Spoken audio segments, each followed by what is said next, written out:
as a barber, I love that this is every stage of beard growth. The flag stays down! All right, welcome to the Flag Stays Down podcast. Make sure to subscribe, rate, and review on Spotify, Apple, or wherever you get your podcasts. We are streaming live on Twitch at the moment.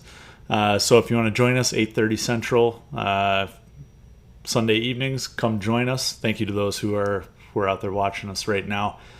Tonight we've got almost a full house. Matt counts as about a half person right now. So you've got me here, Andy at Comiskey North, joined by the freshly shaven DJ Parker, and then you got Youper Jesus Matt at Matus Lee. So Matt, you're a little under the weather. How's that treating you? You know, we're here. We're talking some footy. Got two of my guys, so I'm about as good as can be. Parks, how are you? Thank God for Sam Kerr. That's all I gotta say. The only person who can consistently put the ball in the back of the net and when we need it. So I'm a Bucks fan. The Bucks lost the Game 7 today. I'm a Chelsea fan. The Chelsea men lost the FA Cup final. But damn it, Sam Kerr scores. The women hoist the trophy, and it's the only bright spot of the weekend for me.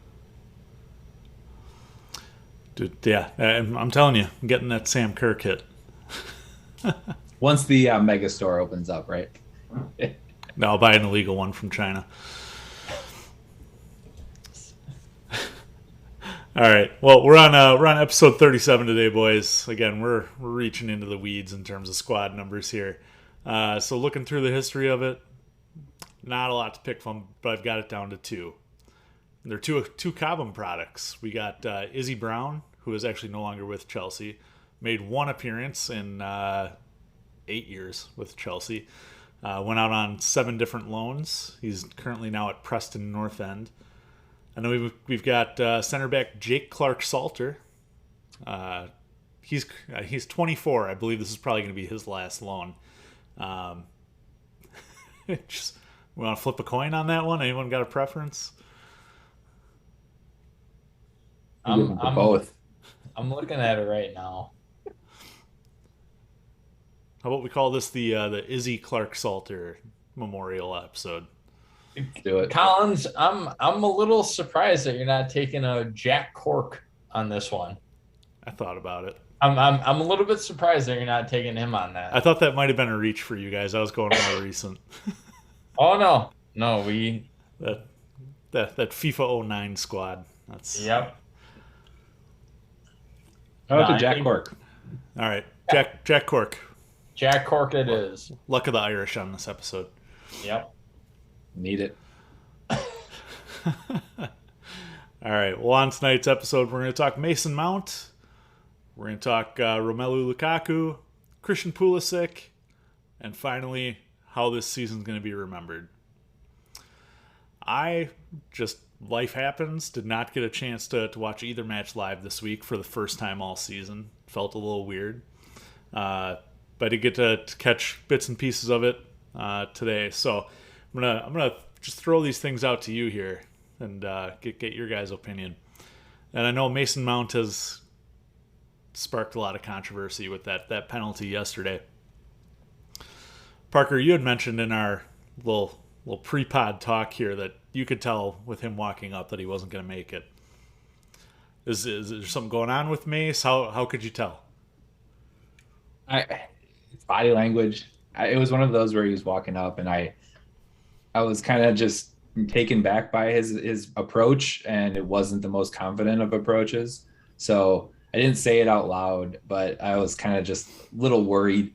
It kind of reminded me of in the Carabao Cup when Timo stepped up and took his, where it just didn't seem like it was going to be the best. Timo converted his, and so I was optimistic that Mace could still kind of convert, but it's penalties, man. It happens, and it goes both ways. But Mace is a bigger debate topic, and and not just his performance in this match in the FA Cup final. But it's so funny to me that, Collins, you and I were talking about recency bias and how reactive like Chelsea Twitter can be sometimes, and how quickly people forget about the good things and they only harp on the bad. And gosh, Mace was our best player against Leeds midweek, and he scored a banger of a goal like in the 4th minute. And that's where I get really frustrated. He has over 10 goals and 10 assists this year. Not easy to do. And we very quickly forget how good he is and how young he is when he's out there. And he's got to take this as a learning opportunity. He's going to grow from it. He's going to be better next time. And he's got stuff to work on, sure. But man, the amount of like abuse he takes, he's a very polarizing player. And I'm not entirely sure why. He's been relatively consistent, and agree, he didn't have his best match against Liverpool. A lot of our squad didn't have their best match against Liverpool, but Mace takes like extra heat, and I'm not always sure it's deserved. And it's so funny because, you look at, a lot of people like to point at the numbers, the goals, the assists. Even if you're looking just at that, he is one contribution away from being at 30 goals and assists for the year. And I believe he's top 5 in assists in the Premier League. He is one of the leaders in the team in terms of scoring. Like, I'm with you. I don't understand where that criticism necessarily comes from. It's not warranted. Let me just get that out of the way. The problem that Mason runs into is that during Frank's era, he was the guy.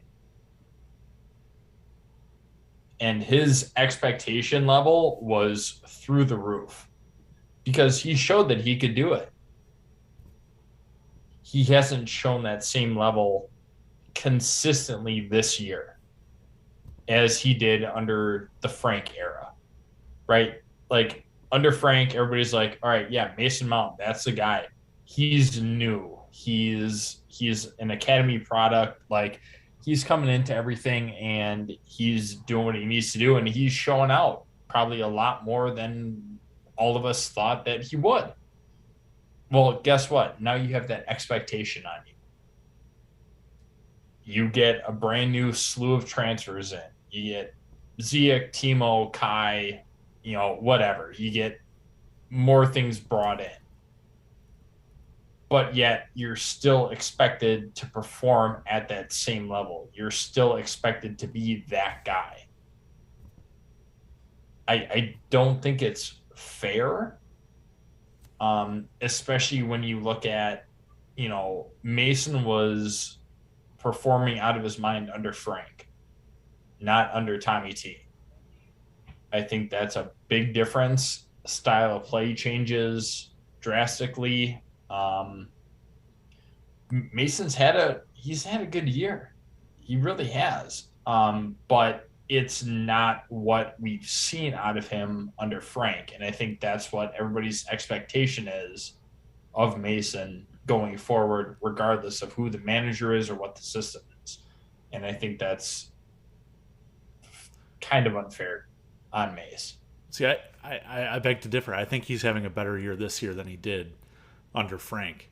I think the play was so poor under Frank that, and with the transfer ban at the time, we were just grasping for anything positive. And so him and Tammy looked, they looked so much better than what we were actually seeing. And I think that the numbers back it up. His last 2 years, 2019/2020 and 2020/2021, his goals per 90 they average out to about 0.2 goals per 90. Assists is consistent at 0.16.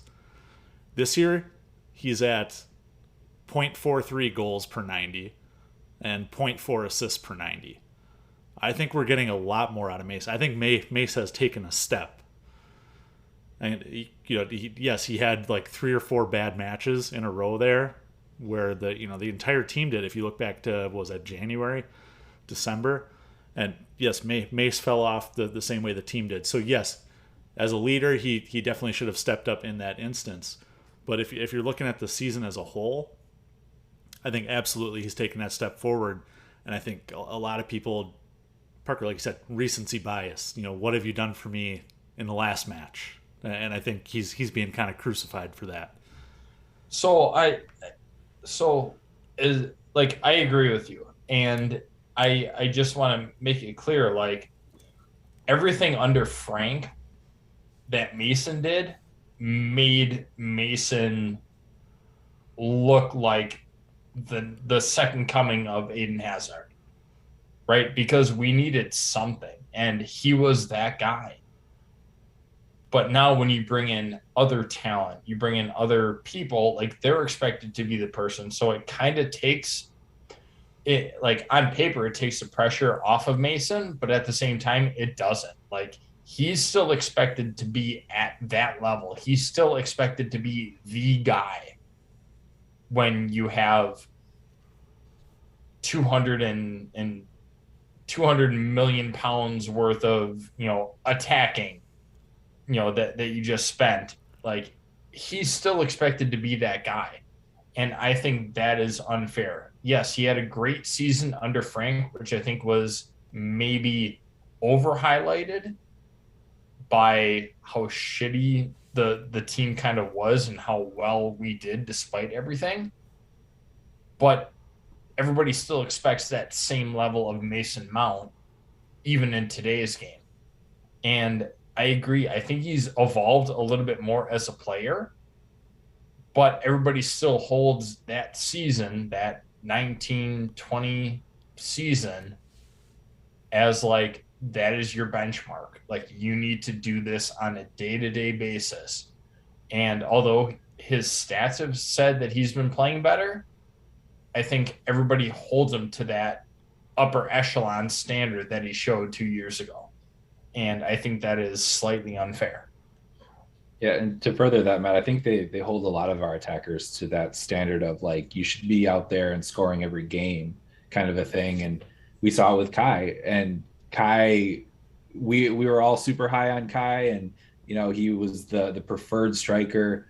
And then Ram gets in, scores 3 goals in 2 matches, and now all of a sudden, like, everyone forgets about Kai. Kai has a couple of games with no goals, misses a couple opportunities.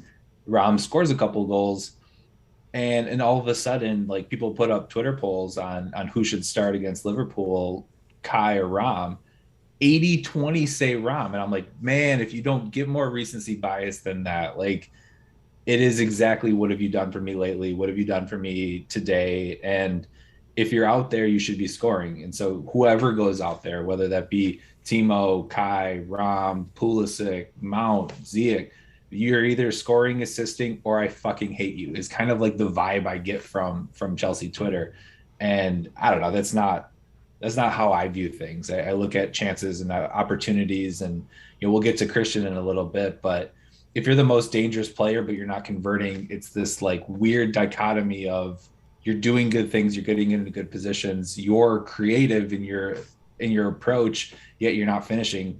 There's a lot of good in that, there's a lot of not good in that. So I don't know exactly how to evaluate that as a fan. So something I just found interesting, I'm as you guys know, I say this God at fucking every pod. Big baseball guy here. And so yeah, right. Baseballreference.com, one of my favorite websites, breaks everything down for every player. It's all free. I highly recommend it. They have a sister page, Football Reference, fbref.com. And one of the things that all of their system of sites does is they run a statistical analysis comparing them to other players, and it gives like a ranking score. Do you guys want to hear, in Mason Mount this year, his age 22 season, his top 5 comps over the last 365 days? Number 5, Thomas Mueller. Number 4, Hakim Ziyech. Number 3, Neymar. 2, Bruno Fernandes. 1, Angel Di Maria. It's good company. It's quite the list, considering all of those guys are in their prime, and Mason Mount is 22. Yeah, he's 23 now, right? But 22, 23, like half the season. I think he's a January baby or something like that. But man, that's good company to be in. And as a 22, 23-year old, like that ain't bad, man. Especially Thomas Mueller. Neymar, we just talked about scores in half of his games. As much as we hate Bruno Fernandes, he's in that 30 goal and assist club. Di Maria is the one I'm a little shaky on, but playing at PSG, you're gonna get those stats. So yeah, same with Neymar, who plays where, Collins? Yeah, but Neymar has done it everywhere. Okay. I'm sorry. I'm sorry. Where does he play? He plays at PSG. Okay, I just want to make sure. Okay. Okay. I just wanted to make sure. We'll settle this after. You talk about Thomas Mueller. He plays at Bayern, who has won the league the last 10 out of 11 years. Okay. Easily. The next time you tell me you want Lewandowski, I'll make sure to downgrade that for you. Yeah, go ahead. Thomas Mueller is the definition of a poacher. So no. Oh? No. Absolutely not. I would not take Thomas Mueller. All right. Well, based on this reaction, let it be on the record that Matt hates Mason Mount. No. Next topic. Here we go. Christian Pulisic. No. All I'm saying is that the people that are being compared to him in the 5 that you have listed are, I think, very inaccurate. And again, Collins, that's not you. That's just based on what that site had said. I mean, okay, and just based on that. For shits and gigs here. Here's 6 through 10. It might be a little bit more to your liking. Florian Wirtz from Leverkusen. No. Jonas Hoffmann from Mönchengladbach. No. Ruslan Malinovsky from Atalanta. Leroy Sané from Bayern Munich. Marco Reus from Dortmund. How many of them are Premier League? Oh, Jesus Christ. You just can't please you. I'm sorry. Like, statistical comp. That's all the site's doing. Right. It's not evaluating the type of play that they're using. It's just looking at stats and finding people who are of similar value or similar. Sorry, Collins. I'm really not trying to argue with anything on this. Like, I'm really not. Like, I completely agree. I think he is a very good player. I'm not trying to throw any hate towards Mason Mount whatsoever. All right. I just have an issue with the comps that are being thrown out when you look at if they're solely looking at stats over the last 365 days. Yep. Versus level of competition. That's where I have my issue. When the only person in the Premier League was who? Bruno Fernandes. Everybody else was Serie A, Bundesliga, Liga 1. Like, I just struggle to find something actually comparable when you look at numbers to numbers. And we talked about that a number of times about how we think that the leagues are slightly varied. So I have a hard time making those comparisons. The next guy we're going to talk about here, his comps are a little bit more interesting. But we're not doing a comp episode here, so Yes. My apologies for diverting. I'm sorry about that. So Romelu Lukaku, very very well noted on this pod that we are displeased with him. Scored another one this week. Seems hungry. Tuchel talked about how he considered subbing him off against Leeds, but knew that Ram didn't have his goal yet, and so Ram went out and got one. Granted, against Liverpool, you guys had mentioned in the group chat. I heard the word underwhelming thrown around. We can't expect a striker to score every single game. That's impossible unless you're in the Bundesliga, Matt. Or Erling Haaland. Yeah. Or even Lewandowski. Yeah. Bayern. So, the FA Cup stings. It definitely stings. But, Rom, I think overall had another positive week, and that makes two and a half weeks in a row, right? Still not $100 million worth of good out of him, but better. But I'm curious to know, what you guys saw differently between the two matches, if there was something different. What do you make of Rom this week?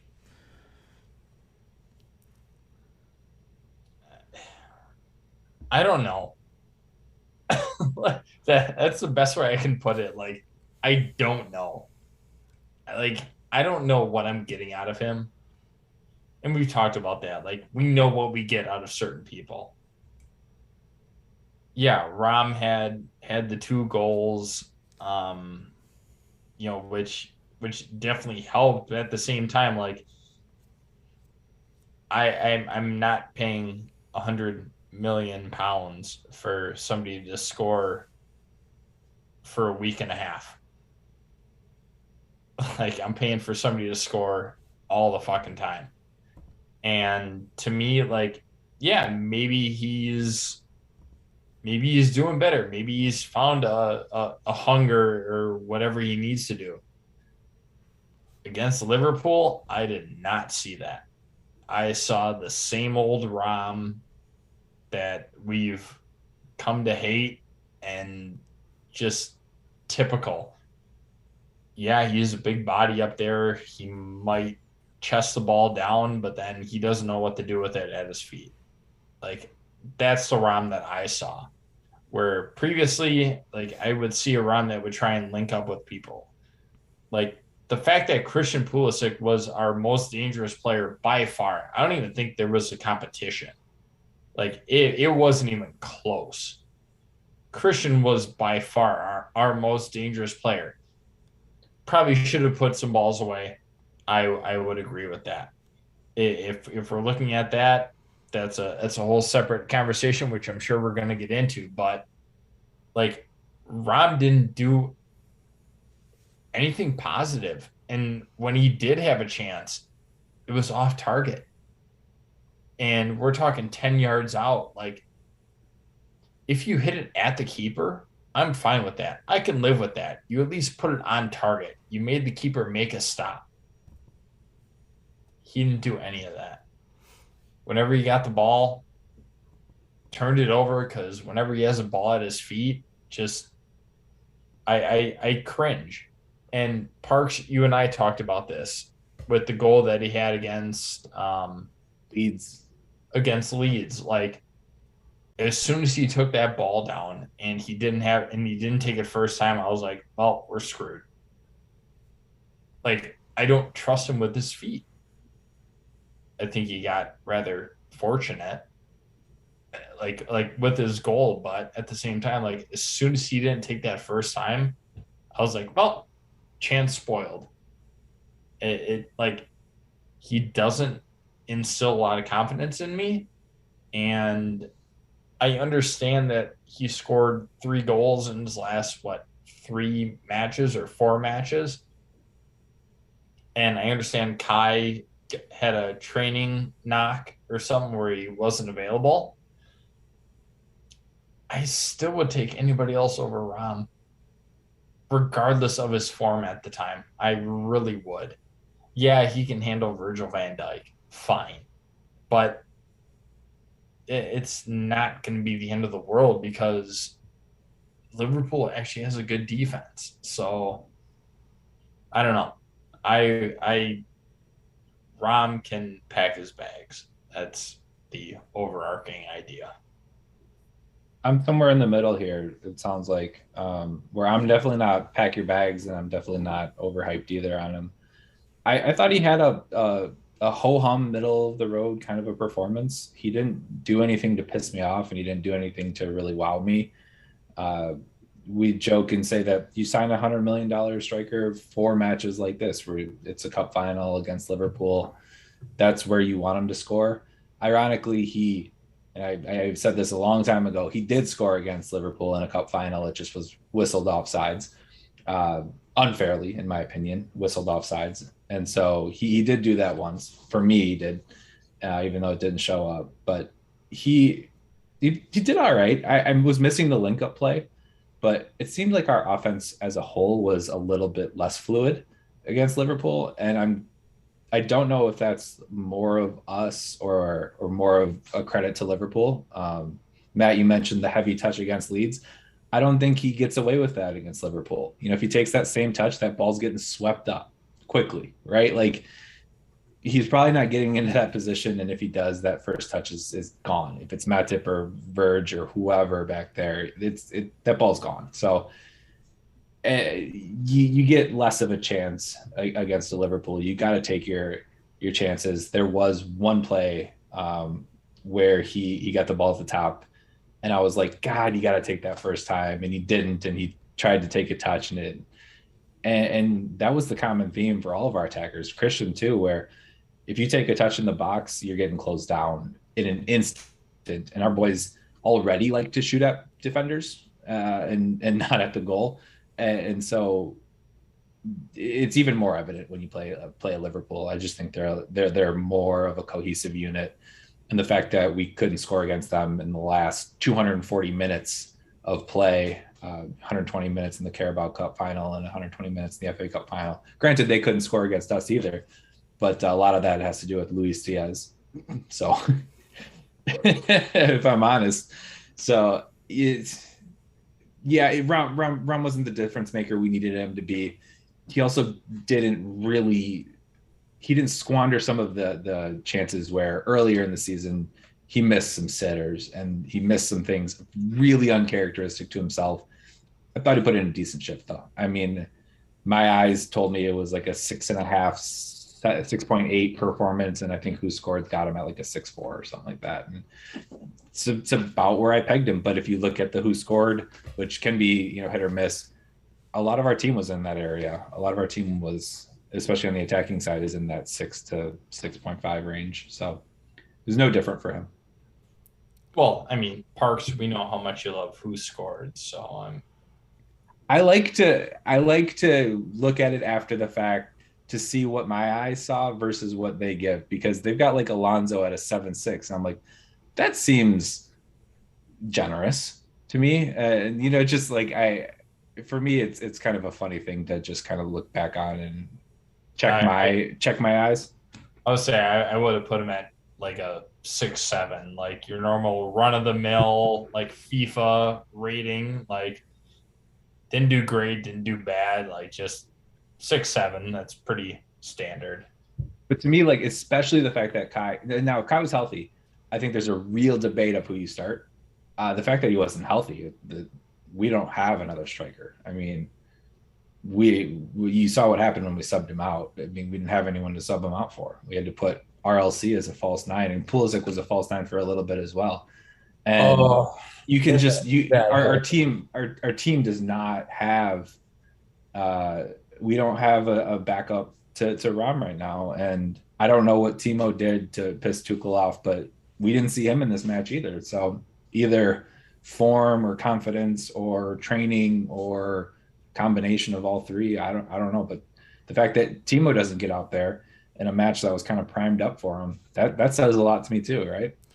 From everything I read, it said that Timo felt uncomfortable during warm-ups.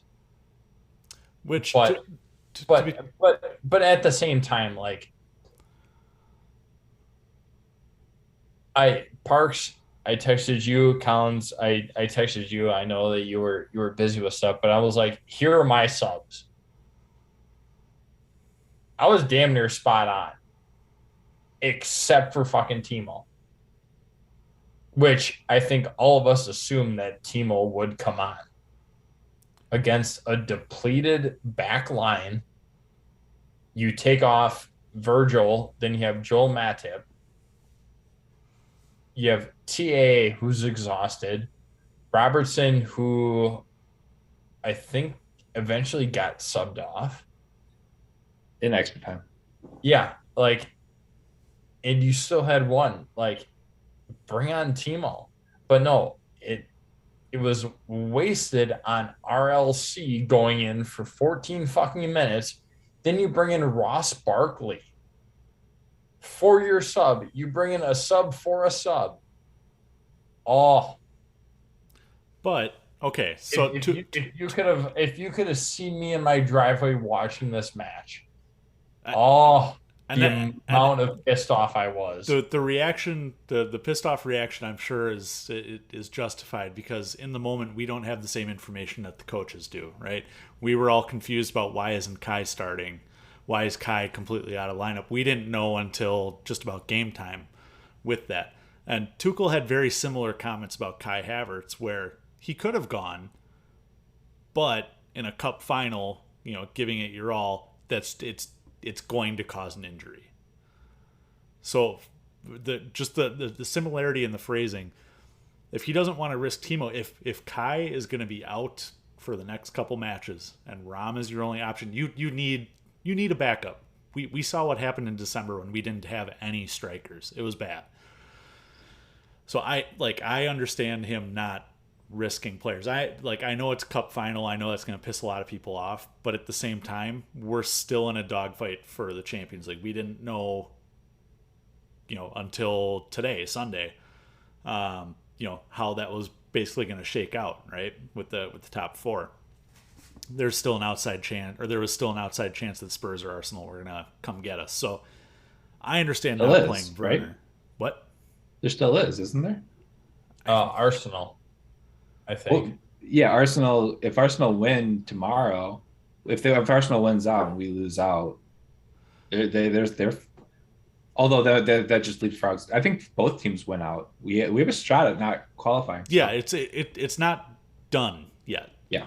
So I completely get it. My issue was, and taking with Ram, taking the price tag out of it, because at this point, Bowley's come in, there's no debt, write everybody's transfer fee off, whatever. I'm not concerned about making money back or anything like that. But Ram, and you can only play with people who are in your squad, to finish my little preface there. Ram wasn't built for that game. He's not a player built for that game. Timo, yes, Timo would have been. Kai would have been. I can see why RLC was subbed on. He's a guy who likes to run in the channels. He's a guy who likes to run at defenses. That's what this game was built for. It was guys to run. Pulisic, as we know, thrived in terms of finding space, getting back in behind. Just when you're gonna play on the counter, when your goal is to play on the counter, or the opposing team is making you play on the counter. It wasn't a game made for Ram, but I think it's just kind of, that's the hand that Tuchel was given, and so that's what he had to play, which is unfortunate. But overall, I think Ram has had a positive last couple weeks here, and I'm hoping over the next couple matches he can continue that form, so that when they come to America, he can continue to build on it in the preseason, and then we start off next season on a good foot. If he's in the 15 to 20 range next year in terms of goals in the Premier League, I'm fine with him. I think he's back, but I'm gonna hold off judgment until I see how he plays next year. Wow. The same guy, get out of my club. Yeah. Get out of my club. Don't want him. To me, he has shown a level of, not repentance, but it's the only word that comes to mind at the moment, because we're seeing him more engaged in matches. We're seeing him put in effort. He was not putting in effort before that. And you saw the comments this week that his agent made about lining up transfers and talking with the new ownership about moving and da. And Ram puts his own agent on blast, saying no one speaks for me. I'm ready to go. And, is that a reaction to what happened back earlier in the year? It might be. It might be a cover for something. but he is putting forth a face of trying. So I'm not 100% forgiving him. I'm not at that point yet, as much as Matt is laughing at me right now. And Parker's giving me kind of side eyes here. I'm laughing because it from what it sounded like, there was no way back. It sounded like your mind was made up and that you wanted him out, even if he finished off the year. Because I think we threw some scenarios at this. I don't know. I probably had some bourbon that night, but I think we threw some scenarios out like, what if he scores against Liverpool in an FA Cup final? What if he does this? What if he does this? And you're like, nope, get him out. Kind of a little bit more of a definitive you're out. To be fair, he has not scored in an FA Cup final against Liverpool. He did not. Has not scored in a Champions League final. He did not drop 15 goals this year. So again, he is not forgiven. But I'm saying if he comes back, if he continues this form the last 2 matches of the season, looks good in preseason, and continues this form into next year, and is in that list of Harry Kane's and Luis Diaz's and Mo Salah's and Diogo Jota's, then we're gonna talk. Oh, I like it. I like that there is a path back to forgiveness. Now, we're not there yet, but I like that there's a path. No, I'm open to the path.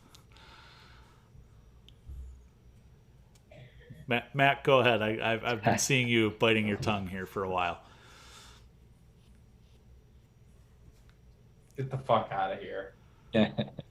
That's all I can say. No, he doesn't have a path back. There is no way in hell that. Actually, sorry. Let me take that back. Parker, because you made a great point to even start off the pod. Chelsea Twitter, the most flip-floppy of all people. There is a way back for Rob, unfortunately. I don't think that whatever run of form that he's in right now, the last big game he showed up in was the Club World Cup.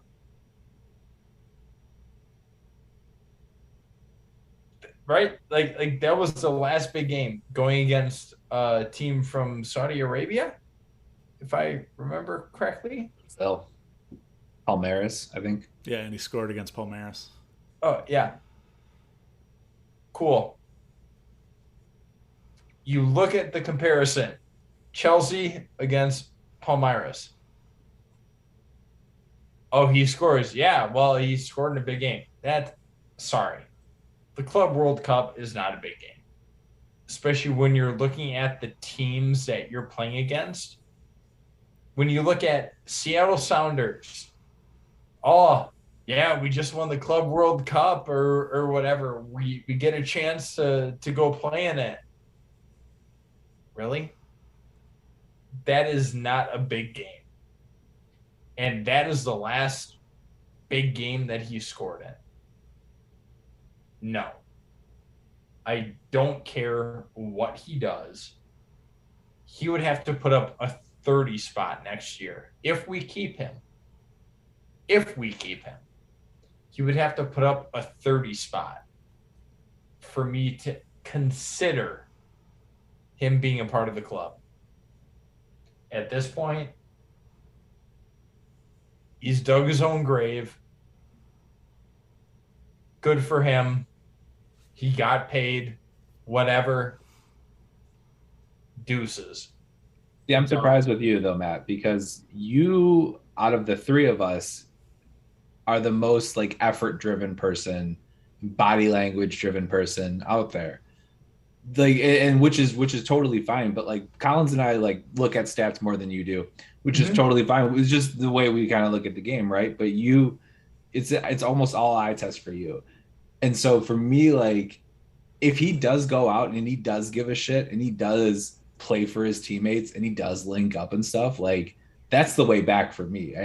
If he looks like he cares and if he cares, he's going to get numbers. But it's not about putting up a 30 spot for me. It's about cheering on his teammates when he's subbed off and clapping the fans and being a part of something and setting up his guys and taking pride and ownership in that too, right? So it's about what do I see? And Collins, I think you were so low on him after the interview and after his comments and then his body language. I mean, Rahm's a big body language guy. He wears his emotions on his sleeve and he almost unapologetically doesn't care what you think about that. And that's what rubs so many people the wrong way, self included. And I think this entire pod included. If you don't go out there and try and give it for the team, I mean, it's why we cheer for Rudy, man. It's why we cheer for Thiago Silva. It's why we cheer for Dave. Timo Werner. It's why we cheer for Timo Werner, man. We cheer for the guys that look like they care. They look like they give a shit. They want to play and they want to win and they want to do all the right things. If Rahm comes out and does that, he's got my vote. And even if he doesn't have my vote, like, I'm still smart enough to know, like, he might still be our best option, even though I don't like him. So I'm not dropping him from my hypothetical lineup. Even so, if he's the best option, God bless him. He's the best option. I'm still going to cheer for him if he scores. All right, let's turn to another controversial figure here. Let's turn to Christian Pulisic, because he was another guy who, again, we should just call this the Chelsea Twitter episode. Chelsea Twitter was ready to put on a boat and ship back to America after Mark Pulisic posted on Twitter. And, Pulisic apparently had productive talks with Tuchel this week, explained what he feels is his best position, what's going to allow him to thrive. He's said to the media that he is happy with the club. He wants to continue with the club, loves his teammates, all that stuff. And Matt, as you said, he was our most productive player at Wembley.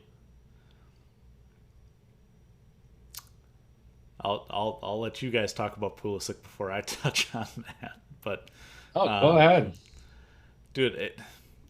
It's the same thing we talked about with Kova and Timo last week on Pod After Dark. Where it was like, yes, it looks good, but is it productive? Pulisic looked good. He passed the eye test. But how many shots did that man have from inside the box? And Matt, like you said, with putting shots wide, how many did Pulisic put wide? How many times did he miss the target from close range? And I know he's not the striker, but when he is your most creative player, when he is playing in that number 10 role, as we've seen with so many other players in the past in that number 10 role here at Chelsea, that is a major goal scoring position on the pitch for this club. Pulisic did not live up to my expectations in this match. He has not lived up to my expectations for this season. Now, I'm not, reactionary saying ship him back to America, go Sounders. But at the same time, the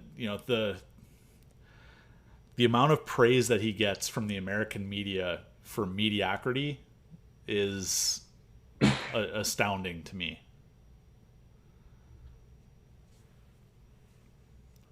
Marks, go ahead. I touched on it earlier. He found himself in great positions. His work ethic allowed him to get there, and his creativity allowed him to get into great scoring chances, and he had a lot of them. It would have been very nice to see him test the keeper, like you guys both pointed out. And what's so frustrating, kind of like what you said about Mount, Matt, where we know the quality, we can see it, and then when you don't live up to that level, it hurts. It's not fun. It sucks. And so you watch the Leeds match, and again, I'll make the point, like, against Leeds, you have a little bit more time on the ball and you get a little bit more breathing room, and then against Liverpool, you don't necessarily have that luxury. Christian slots that ball home beautifully against Leeds, takes it as calm as you like, and just finishes cool, calm, and collected. And against Liverpool, you just don't get that. And he had many, many, many opportunities to do so. I laughed and said him and Luis Diaz are just playing the hold my beer game, or just who wants it less game, because it seemed like Luis Diaz had 100 chances and Christian had 100 to spare as well, and neither were keen on really hitting the target and testing the keeper. So thankfully we had Luis Diaz to keep us in, but Pulisic, I don't know how to grade his performance. It leaves me frustrated. It leaves me wanting more, because I thought he deserved it. I thought he did the right things. He did all of the right things except for finish, and he had many shots dragged wide. Part of me always thinks you should test the keeper, but also part of me knows that you have to aim for that corner as well. I think media and the announcers always prefer you hit the target over not, but to me, it's like if you miss an inch left or right, it's kind of the same difference. So I don't really know how to rank it, but just to see a shot get dragged wide over and over and over again, it's just frustrating. And I'm taking off my American hat. I think I would grade him the same if he was English, if he was German, if he was any nationality. I cheer for him because I like him. I think he's exciting, and I think he's got the chances to be great. But I've said it many, many times. I just don't think he's got the right stuff at Chelsea, and he doesn't get the things around him that he needs to succeed, including runs of games where you get to play 7-8 in a row.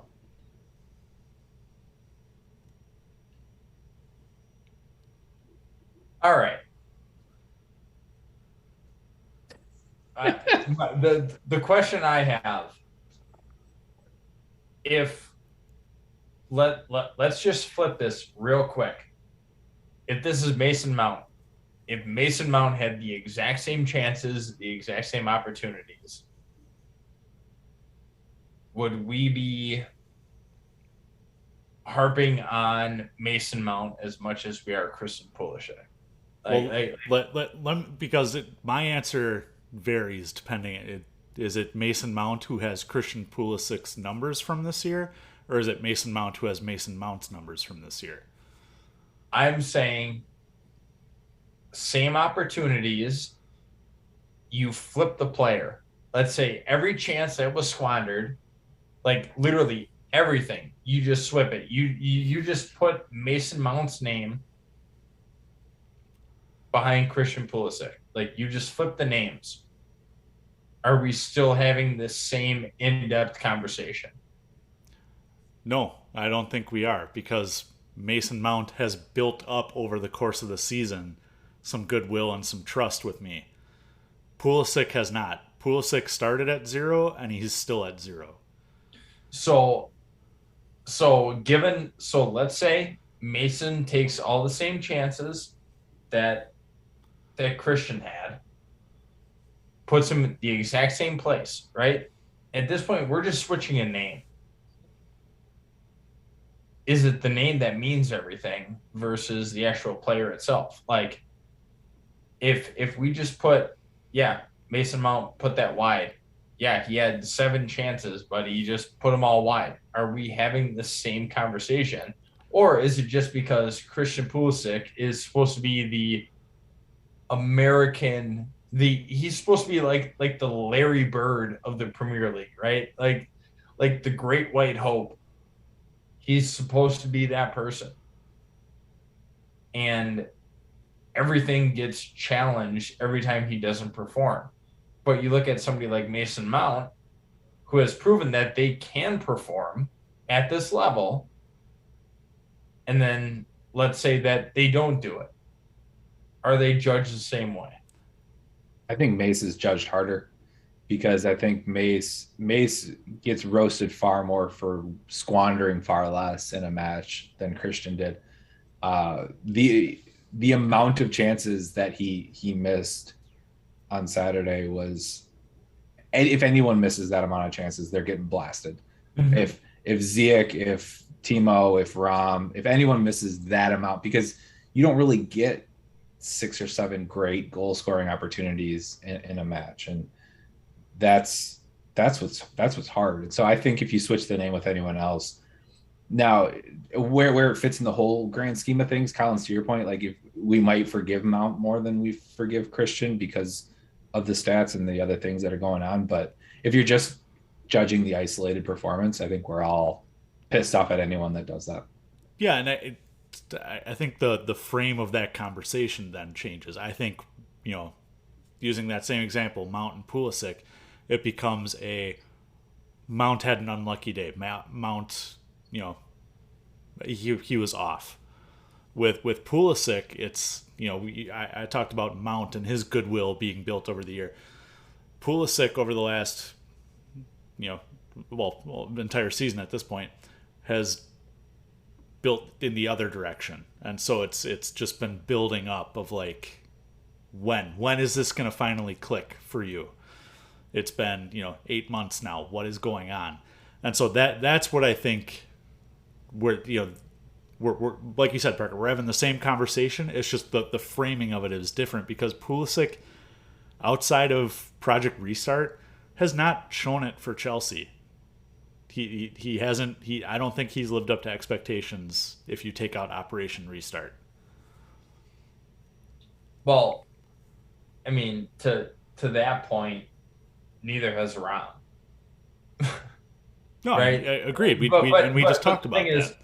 Right, but the thing is, like, so when you're talking about living up to expectations, you have to take the price tag out of it, which is the hardest thing to do in sports, right? Like that is the hardest thing. Like Christian was what, 80 mil? Like, I'm sorry, I'll even admit to it. He's maybe a 40 mil. He's maybe a 40 mil player at best. Like Rom, he's not worth 100 mil. He just had a damn good season with Inter Milan, and that was our fourth best option, so we had to spend the money to get him. He's maybe 50, 60 at best. Like it's what happened the season before. It's not a matter of what have you done for me now. It's what have you done for me lately, and we'll pay you for what you've done for me lately and hope that you can do the same thing right now.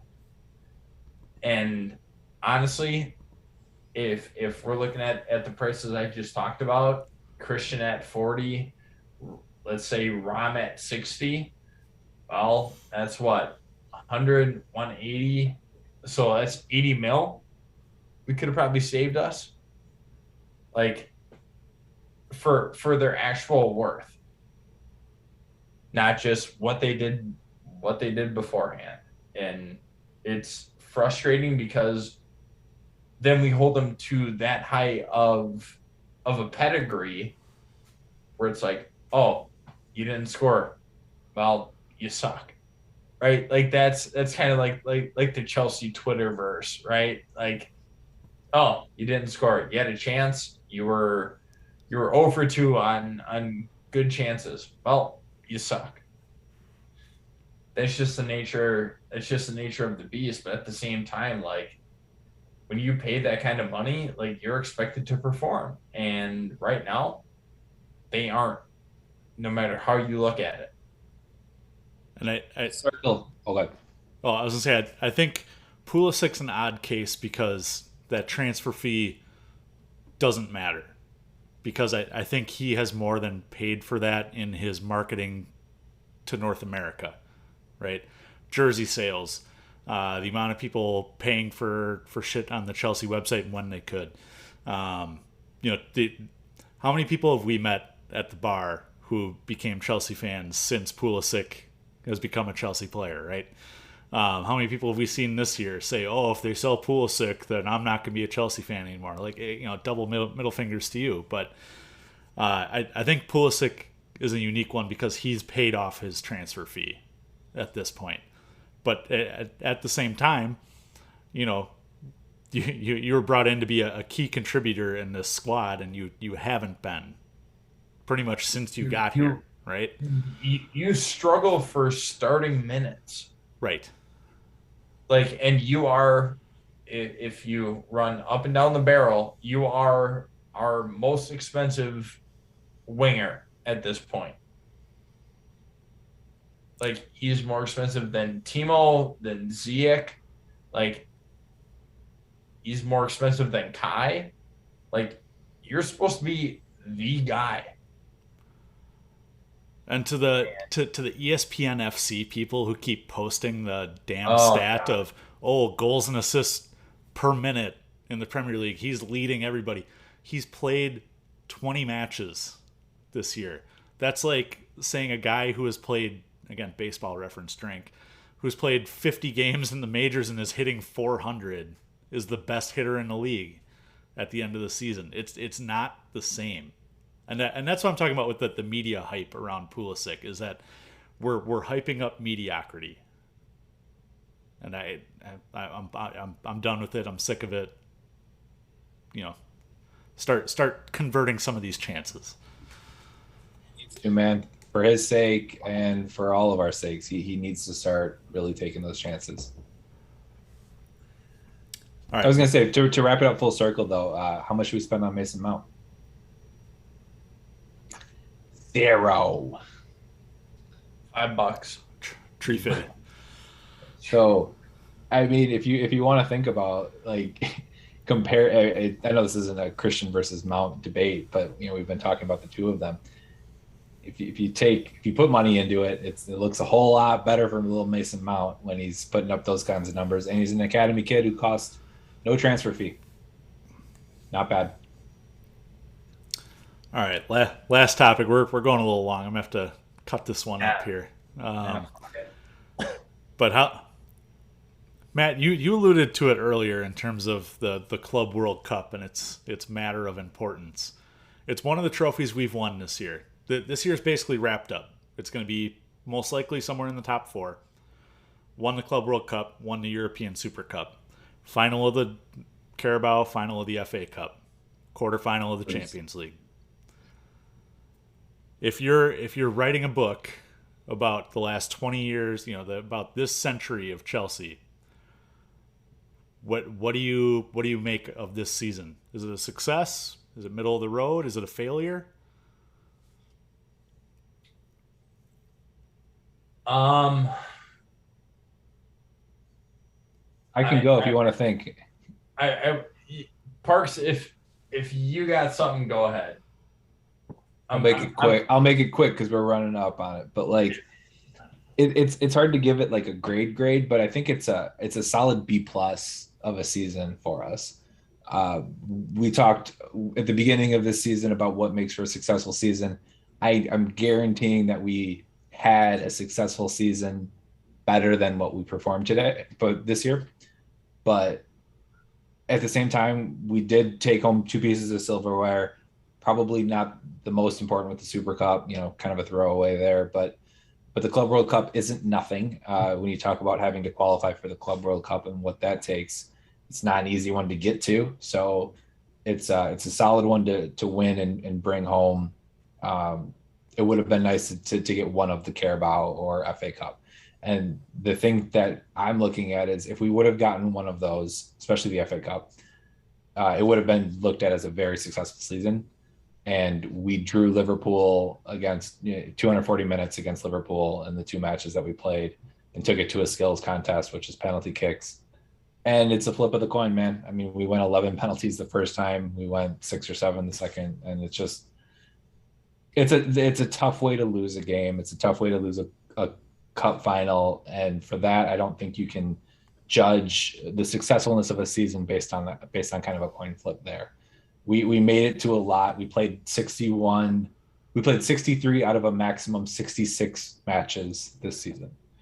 That's got to tell you something. We didn't play 3, which were the semis of the Champions League and then the finals of the Champions League. Those were the only 3 matches that we could have played that we didn't this year.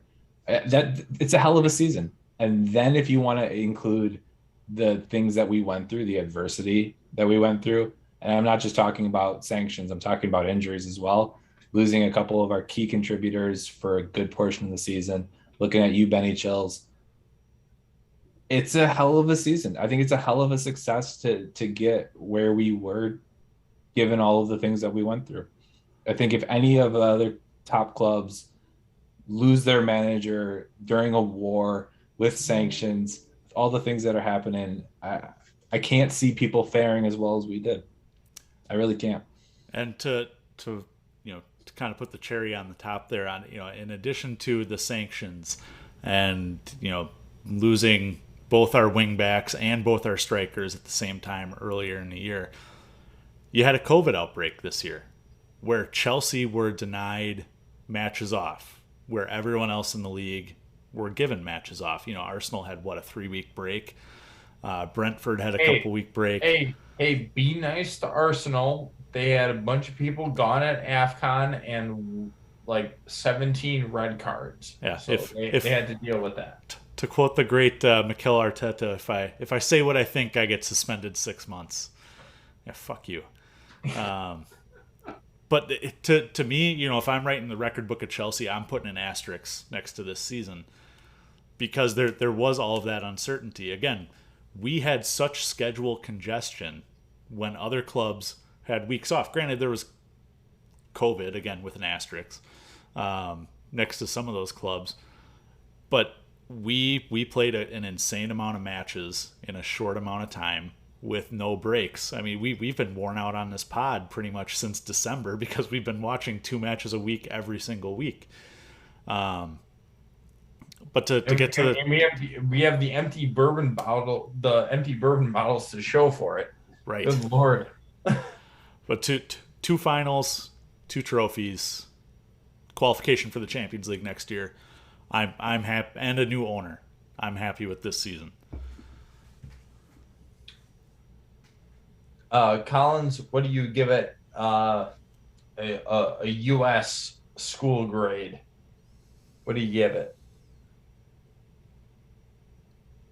A solid B. I'm gonna go a C+. I think, and the reason why I'm going C+, in the last month that we've seen, matches that we should win, matches that every team that we've played against has no business even being close. Our defense, which was the most resolute defense that we have seen in years, it's just all of a sudden collapsed. It's not like anybody came back or it's still been, for the most part, the same defense. I think there's something going on. I don't know if, and me personally, I think it's just everybody's fucking exhausted. 65 matches and then some, at that point it's tiring, it's exhausting. And when you don't have the rotation that you normally would,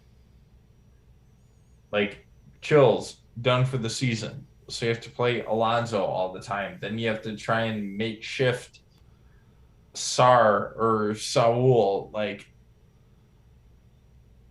at the same time, they know the system. They know what's expected of them. And the fact that our defense has been this lackluster for the last month. But at the same time, we talk about Parker and I talked about the sanctions, asterisks, all that. Couldn't that have played a role because you have 3/5 of that defense leaving? They don't have job security. Right? I mean, yes, they absolutely could sign. They have the talent to sign wherever they want, right? But at the same time, you don't know where you're going to be playing next year. You have no idea. And so, at some point, once you've signed that contract elsewhere, Madrid, Barcelona, wherever it happens to be, what's your motivation here at Chelsea? You have signed paperwork saying you're getting paid next year somewhere else. What's the motivation here? Right? Let me ask you this. Have you seen Dave drop off at all? Yes. Absolutely. After the contract. Yeah, after it was announced a couple weeks ago that he had come to terms with Barcelona, yeah, since then his play has dropped off tremendously. Rudy, Since it was announced that he was signing with Madrid, his play has dropped off he tremendously. just agreed to it this week. He just signed it this He week. just signed it, but it was agreed in principle a couple weeks ago, and there are like countless confirmed reports of that Christensen, when it was formally announced that he was no He longer. hasn't seen the goddamn pitch. Christensen had been consistently decent. He had been included in that Rudy conversation of clean sheets for club and country over X amount of matches. You've been slamming the shit out of AC for God knows how long. Yeah, because I personally don't like him. Yes, I've been slamming Christensen, but he again, you look at the club and country stats and all that. Like he had been included in that. Like, oh my god, this defense is amazing. But then as soon as it's announced that he is no longer interested in talking to Chelsea, his play plummets. It's pretty consistent where it's like, what's the motivation for being here when I know I'm not going to be here? So I have a hard time with Dave and Rudy. Rudy, I can give a little bit of leniency because, yeah, he hasn't been at his best. But guess what? Neither has Thiago Silva. He hasn't been at his best either. And he's signed for another year. Our defense just hasn't been as good as it has been, regardless of if it's contract or whatever. But what I'm saying is that Rudy is leaving. We know that, right? Still, starting the FA Cup final. No brainer. If you had the chance, Trev, Thiago, and Christensen, you're going to start Rudy because you know what you're going to get out of Rudy. It doesn't matter. He is one of the only players. He doesn't give a shit what shirt he's wearing. He's going to play his same way. That's just who he is. That's what we've seen out of him at Chelsea. He's just going to play and do – Rudy's going to do Rudy things, right? He's going to blast from fucking 40 and send it 19 rows up. He's just going to do Rudy things. You can't say that about anybody else except for Dave. Dave, he's been at the club for God knows how long. He loves the club. Yeah, he's Spanish. He wants to go back to Spain. Nobody can fault him for that, right? He's still gonna fucking play. He's still gonna be the captain. Nothing is gonna change that.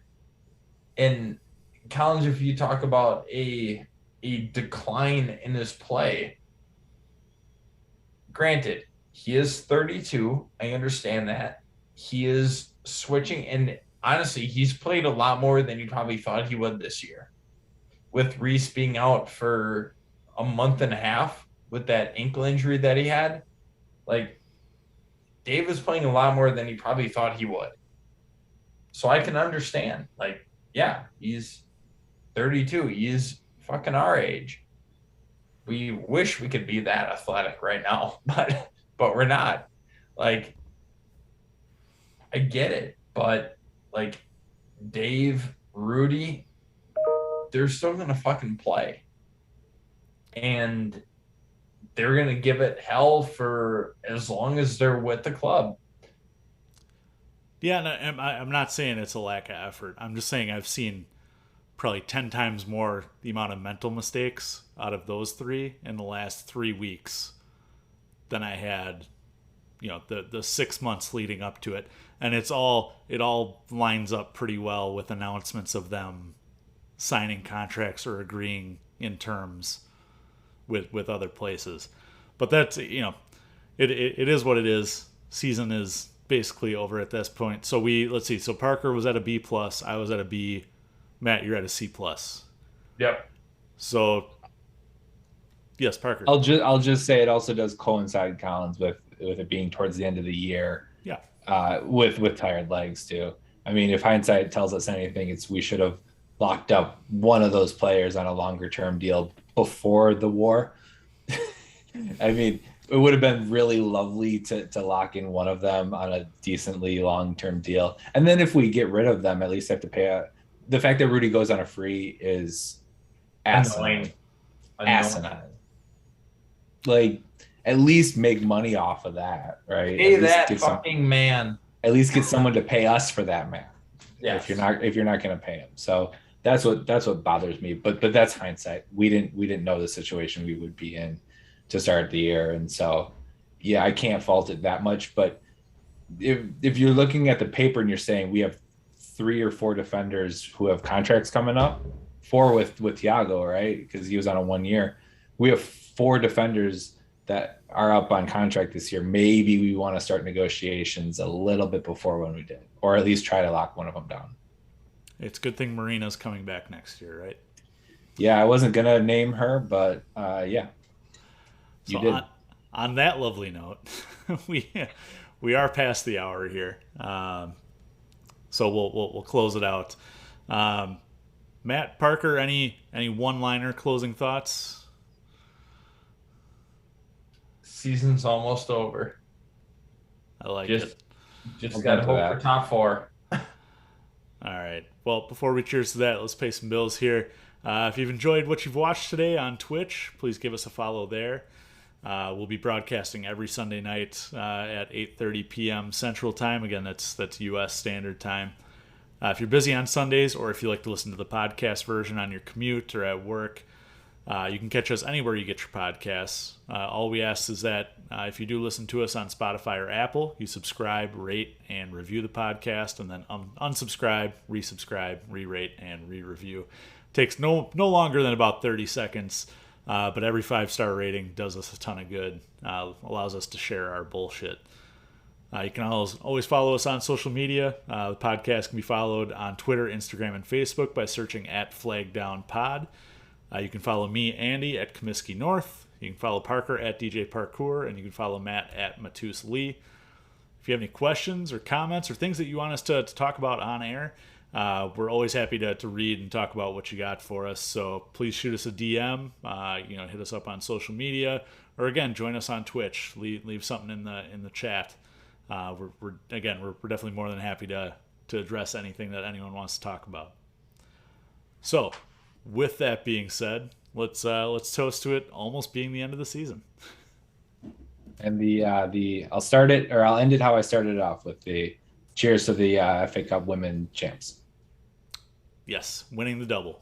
Cheers to them. Later, boys. Cheers.